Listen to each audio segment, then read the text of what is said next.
સુરતમાં 4 દિવસ અગાઉ એક યુવકની 4 આંગળી કાપીને ચોરી લેવામાં આવી હોવાનો વિચિત્ર કિસ્સો બહાર આવ્યો હતો. યુવકની ફરિયાદ બાદ પોલીસ માથું ખંજવાળતી થઈ ગઈ હતી. યુવકની 4 આંગળી ચોરનારા ચોરોને શોધવા પોલીસે કવાયત હાથ ધરી હતી. દરમિયાન પોલીસ તપાસમાં એવો ખુલાસો થયો કે જાણે પોલીસ પણ અચંબામાં મુકાઈ ગઈ હતી. કતારગામની શ્રીજી સોસાયટીમાં રહેતો યુવક એકાઉન્ટન્ટ તરીકે નોકરી કરતો હતો. તે ગઈ તારીખ 8 ડિસેમ્બરની રાત્રે મિત્રને મળવા રિંગ રોડ પર આવેલા વેદાંત સર્કલ પાસે ગયો હતો. યુવકે મિત્રની એકાદ કલાક રાહ જોઈ હતી, પણ તેનો મિત્ર આવ્યો ન હતો. ત્યારબાદ મિત્રએ ફોન પર પોતે નહીં આવી શકે તેમ કહ્યું હતું. યુવક તેના ઘરે જતો હતો ત્યારે રસ્તામાં લઘુશંકા લાગતા ઊભો રહ્યો હતો, જે બાદ તેને ચક્કર આવ્યા હતા અને બેભાન થઈ ગયો હતો. યુવક ભાનમાં આવ્યો ત્યારે હાથની આંગળીઓ ગાયબ હતી. આ જોઈ તે ખૂબ જ પરેશાન થઈ ગયો હતો. તેણે તાત્કાલિક આ અંગે મિત્રને જાણ કરી હતી.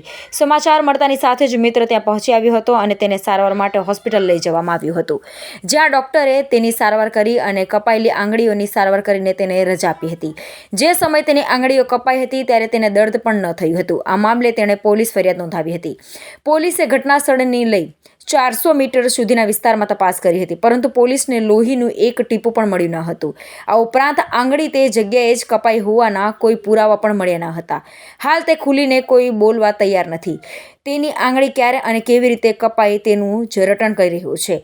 પોલીસ તપાસ દરમિયાન આ કેસમાં ચોંકાવનારો ખુલાસો થયો હતો. પોલીસની આખરી પૂછપરછને પગલે ફરિયાદી યુવક ભાંગી પડ્યો હતો. તેણે પોતે જ પોતાના હાથની 4 આંગળીઓ કાપી નાખી હોવાની કબૂલાત કરી હતી. યુવકની કબૂલાતથી પોલીસ ચોંકી ઉઠી હતી. કોઈ પોતાની જ આંગળીઓ કેમ કાપી નાખે તે સવાલ પોલીસને સતાવી રહ્યો હતો. આ સવાલનો જવાબ આપતા યુવકે કહ્યું કે પોતે એકાઉન્ટન્ટ તરીકે નોકરી કરતો હતો, જે તેને બિલકુલ પસંદ ન હતી. તે નોકરી કરવા માંગતો ન હતો. ડિસેમ્બરના રોજ અમરોલી પોલીસ સ્ટેશન વિસ્તારમાં એક વેદાંત સર્કલ પાસે એક મયુરભાઈ ઘનશ્યામભાઈ તારપરા રાત્રે ત્યાંથી નીકળતા હશે અને એમને ચક્કર આવી જતા એક જગ્યાએ બેસી ગયા અને એમને થોડી વાર પછી જ્યારે ભાનમાં આવ્યા તો એમનો મોબાઈલ, મોટરસાઇકલ બધું જ હતું, પરંતુ એમના હાથની 4 આંગળીઓ જતી રહેલી હતી. આ બાબતની એણે એમના મિત્ર તુરંત જાણ કરતાં હોસ્પિટલ લઈ ગયા. કિરણ હોસ્પિટલમાં સારવાર કરાવી. ત્યારબાદ અમરોલી પોલીસને જાણ કરવામાં આવી હતી. પ્રાથમિક દ્રષ્ટિએ કોઈ તાંત્રિક વિદ્યા કે એના માટે આંગળીઓ કાપી હોય એવું લાગતું હતું, પરંતુ જ્યારે ભોગ બનનારની પોલીસ દ્વારા વારંવાર પૂછપરછ કરતાં એણે એવું કન્ફેશન કર્યું કે એ વરાછામાં એક અનસ જ્વેલર્સ છે, અનપ જ્વેલર્સ, ત્યાં કોમ્પ્યુટર ઓપરેટર તરીકે નોકરી કરતો હતો. આ જે જ્વેલર્સ છે એ એમના કોઈ સગા સંબંધીનું જ છે અને ત્યાં એને સ્ટ્રેસ ખૂબ રહેતું હતું, પ્રેશર રહેતું હતું કામનું અને ના નહોતો પાડી શકતો. એના જે પિતાજી છે ઘનશ્યામભાઈ, એના કોઈ સંબંધીમાં થતા હતા, એટલે સ્ટ્રેસમાં આવી અને એણે પોતાની 4 આંગળીઓ કાપી નાખી. આ 4 આંગળીઓ પોતે જ એના 4 દિવસ પહેલાં, એટલે કે 4મી યા 5મી તારીખ આજુબાજુ પોતે જાતે છરો લેવા ગયેલો. એ દુકાનેથી છરો લઈ અને 2 વાર પોતાની આંગળીઓ, પહેલી વાર કાપી તો 3 આંગળીઓ કપાણી, ફરીથી ચોથી વાર બીજી વાર ઘા મારી અને 4થી આંગળી પણ સાથે કાપી અને પાણીમાં નજીકમાં એક બેગમાં આ બંને આંગળીઓ અને બધું ફેંકી દેવામાં આવ્યું હતું પાણી આગળ. આજે બધી આંગળીઓ પણ 3 જેટલી અમને મળી આવી છે, પણ હવે એની જે પરિસ્થિતિ છે એનાથી જોડાવાની શક્યતા ડૉક્ટર પાસે લઈ જઈએ છીએ, શક્યતા ઓછી લાગે છે. એટલે સ્ટ્રેસમાં આવીને આ માણસે આ કૃત્યુ ભોગ બનનારે કરેલાનું જણાવે છે. એ પોતે એવું કહે છે કે મને સ્ટ્રેસમાં હતો અને હું જો મારી આંગળી જ કાપી નાખું તો મને કામ કરવાનું પ્રેશર જ નહીં આવે, એટલે એક સ્ટ્રેસમાં આવીને એણે પોતાની આંગળીઓ કાપી નાખી 4.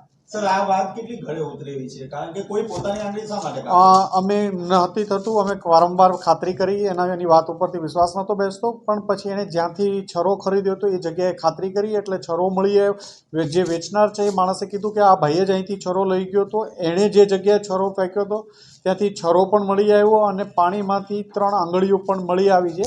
એટલે એની વાત ઉપર અત્યારે પ્રાથમિક દ્રષ્ટિએ લાગે છે કે એ સાચું બોલે છે, પણ વધુ પૂછપરછ તો પણ એની ચાલુ છે. પહેલી શંકા ક્યાંથી ગઈ કે આ જે શરૂઆતમાં જે સ્ટોરી બનાવેલી હતી અને ત્યારબાદ પોલીસની વારંવારની પૂછપરછ, પછી એના ટેકનિકલ ડેટાનો એનાલિસિસ, એની એક્ટિવિટી, આ બધાનું સર્વેલન્સ કરતાં કોઈ બનાવ બન્યો હોય એવું પ્રાથમિક દ્રષ્ટિએ લાગતું ન હતું કે આની આંગળીઓ કોઈ કાપીને લઈ ગયું હોય. સીસીટીવી ફૂટેજ પણ જોવામાં આવ્યા હતા એ પીરિયડ દરમિયાન, એની આગળ પાછળ પણ કોઈ જોવામાં નહોતું આવ્યું બંને તરફથી. તો એક શંકા એના તરફ હતી, એટલે વારંવાર એની પૂછપરછ કરતાં એણે કબૂલ કર્યું.